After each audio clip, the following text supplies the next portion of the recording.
Good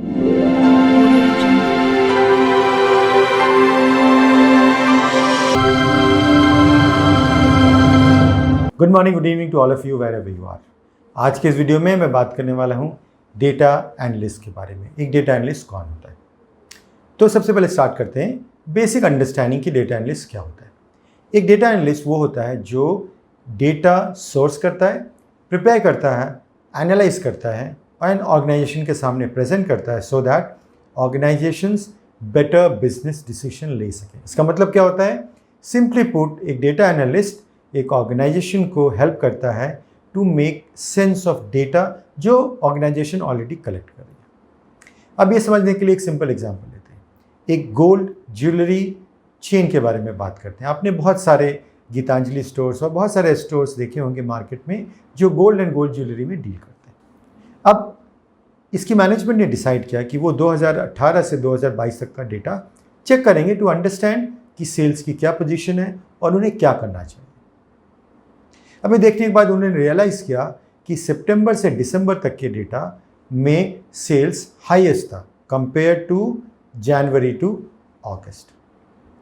अब ये data उनको क्या बताता है? अब ये डेटा उनको ये बताता है कि इस पीरियड में डिमांड बहुत स्ट्रांग है, और डिमांड बहुत स्ट्रांग है इसका मतलब उनको कोई प्रमोशनल एक्टिविटी करने की ज़्यादा ज़रूरत नहीं है।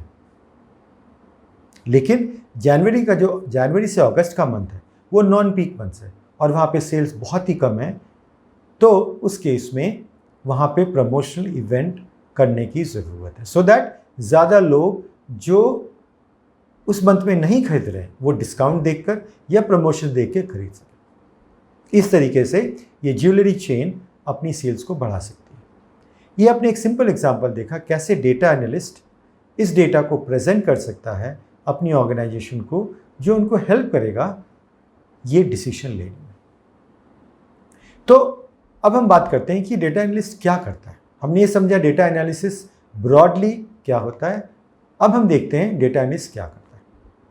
डेटा एनालिस्ट की जो की responsibilities on a day to day basis होती है वो ये। सबसे पहला, जब एक बिजनेस को किसी प्रॉब्लम को सॉल्व करने की ज़रूरत है, जैसे कि इस केस में ये उन्हें फाइंड करना है कि उन्हें सेल्स बढ़ाने के लिए क्या करना चाहिए।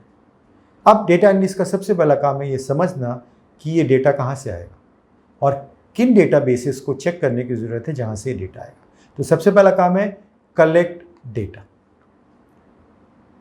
अब डेटा मल्टीपल सोर्सेस से आ सकते हैं।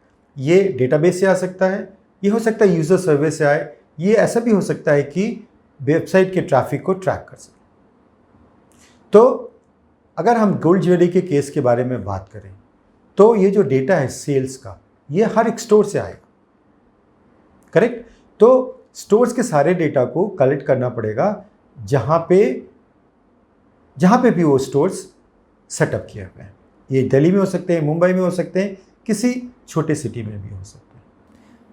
आप अपने स्क्रीन पे देख सकते हैं कि जनरली ज्वेलरी स्टोर के इंडिविजुअल स्टोर्स का डेटा कैसा दिख सकता है। आपके स्क्रीन पे मैंने एग्जाम्पल के लिए 4 स्टोर्स के डेटा आपके सामने प्रेजेंट किए। ये इनके ट्रांजैक्शंस की लिस्ट है जहाँ पे हर दिन कौन कौन सी ज्वेलरी सेल हो रही है या गोल्ड बिस्किट सेल हो रही है या कोई भी गोल्ड रिलेटेड प्रोडक्ट सेल हो रहा है। अब जो नेक्स्ट स्टेप होता है वो क्लीनिंग ऑफ डेटा होता है। अब रॉ जो डेटा होता है वो उसमें बहुत सारे प्रॉब्लम्स हो सकते हैं, जैसे कि डुप्लीकेट होता है, जैसे आप देखें अपने स्क्रीन पे, उसमें और भी एरर्स हो सकते हैं और आउटलायर्स भी हो सकते हैं। कुछ ऐसा भी डेटा हो सकता है जिसमें कि डेट हमारे कंसिडर्ड रेंज से बाहर हो, जैसे हमने 2018 से 2022 तक का फाइनेंशियल ईयर कंसिडर किया है, मतलब 31 मार्च 2022, और ये जो आप लास्ट रो देख रहे हैं ये इसके बाद का डेट का ट्रांजैक्शन है। वो गलती से कभी कभी रिकॉर्ड हो जाता है।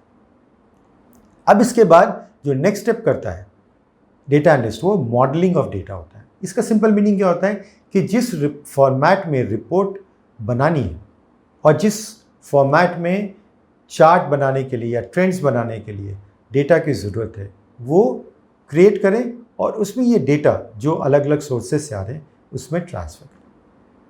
अब हमारे ज्वेलरी स्टोर के केस में हमें एक समराइज शीट चाहिए जहाँ से हम सारी चीज़ें देख सकें, जैसा कि आप अपनी स्क्रीन पे देख सकते हैं। ये एक समराइज वर्जन है जो डेटा एनालिस्ट ने मॉडल करके स्टोर्स के डेटा से बनाया है। अब इसके बाद ये कंसोलिडेट हो गया। यहाँ पे आप देख रहे हैं ये कंसोलिडेटेड डेटा है, पूरे चेन का और पूरी कंपनी का डेटा है, ये किसी इंडिविजुअल स्टोर का नहीं है। For every month for the 2018 period, 2018 to 2022। अब इस डेटा को इंटरप्रेट करने की जरूरत होती है, ये इनका नेक्स्ट वर्क होता है। अब इंटरप्रिटेशन में हमने प्रॉब्लम ऑलरेडी डेटा एनालिस्ट को बता दिया as an organisation.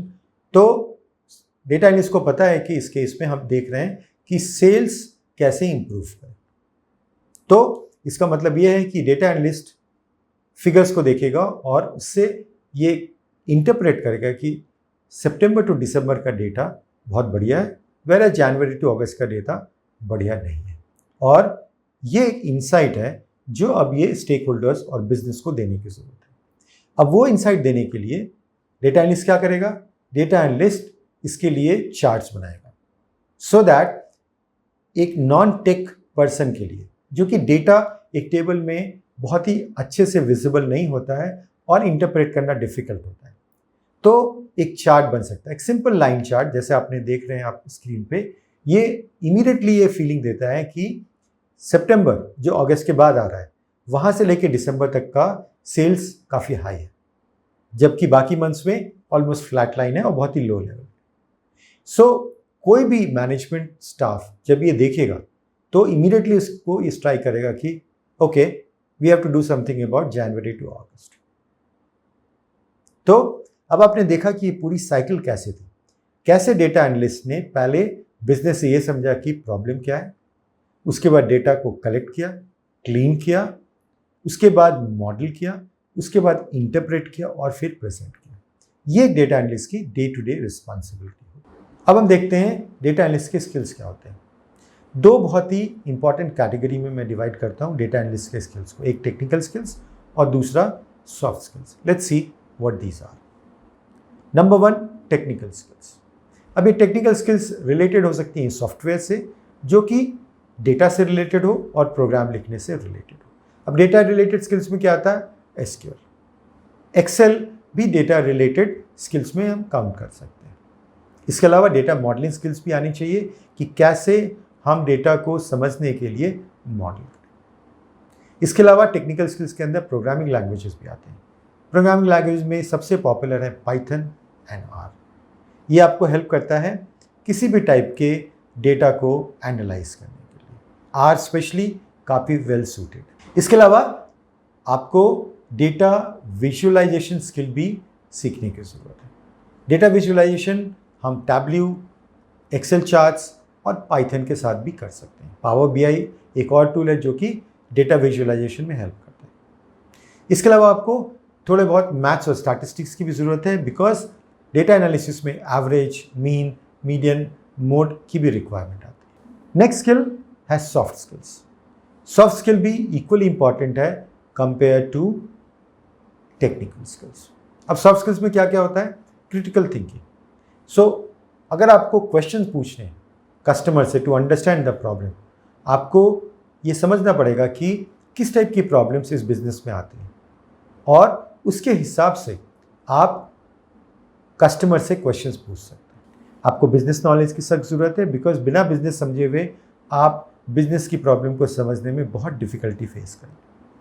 Strong communication skills होनी चाहिए सो दैट आप क्लियरली एंड एक्यूरेटली कन्वे कर सकें इनसाइट को। जैसा हमने देखा एग्जाम्पल ज्वेलरी स्टोर के केस में, बिना लाइन चार्ट के ये इनसाइट समझना कि सेल्स कैसे वेरी कर रहा है बहुत डिफ़िकल्ट है। एंड ऑफ कोर्स आपको time management and organisational skills भी आनी चाहिए। सो ये थे दो बहुत ही इंपॉर्टेंट स्किल्स एक डेटा एनालिस्ट के लिए। फाइनली हम बात करेंगे डेटा एनालिस्ट के करियर और सैलरी के बारे में। Data analyst are in high demand और आगे भी उम्मीद है कि उनकी डिमांड अच्छी रहे। मैं आपके साथ कुछ डेटा शेयर करने वाला हूं जो कि आपको हेल्प करेगा डिमांड समझने में। आज का जो टाइम है बहुत ही कॉम्पिटिटिव है। कॉरपोरेशंस और जो ऑर्गेनाइजेशंस हमेशा ज़्यादा एफिशिएंट होने की कोशिश कर रहे हैं सो दैट वो बेटर सर्विसेज प्रोवाइड कर सके at a better price, because customers की डिमांड बढ़ती जा रही है और कस्टमर्स हमेशा बेटर फीचर्स चाहते हैं एट लेस ऑफ प्राइस।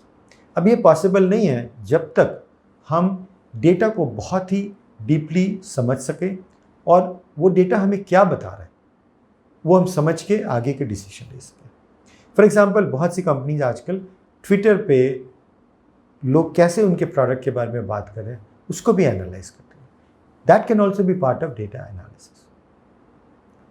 अब डेटा एनालिस्ट वो प्रोफेशनल्स होते हैं जो इन सब चीज़ों में एक ऑर्गेनाइजेशन को हेल्प करते हैं। एक एस्टिमेट के हिसाब से इंडिया में सप्लाई और डिमांड में 97,000 का गैप है। ये रिवर्स गैप है, मीनिंग डिमांड ज़्यादा है और सप्लाई कम है। दैट मीन्स 97,000 डेटा एनालिस्ट की जॉब अनफुलफिल्ड रह जाती है हर साल। एंड ये एक्सपेक्टेड है कि demand of these employees is growing to grow at a very very rapid pace. This is as per the data published in Education Times, part of the Times of India publication. US Bureau of Labor Statistics के हिसाब से operations research analyst ये वही category है जिसमें data analyst भी आते हैं। ये बाकी जॉब प्रोफाइल के कंपैरिजन में बेटर देन एवरेज। 2021 से 2031 तक 2031 तक इस फील्ड में जॉब्स जो इंक्रीज करने वाली हैं वो 23% से। ये कंसिडरेबली हायर हैं compare to increase in other job profiles. So being a data analyst can create many more opportunities for you because you can move into data scientist roles also. And as we know, artificial intelligence and machine learning are going to be big in the coming years. So by starting as a data analyst, you are opening your doors for these opportunities as well. Data analytics and data analysis are big subjects and will require other videos also to cover every aspect of it. So I'm going to talk about many more topics in the future. For example, I'm going to talk about the difference between data analysis and data analytics, the difference between data analyst and data scientist, what is artificial intelligence, what is machine learning, and so on. If you like this video, please like पे click करें, notification icon पे click करें और मेरे channel को subscribe करें। Thank you so much.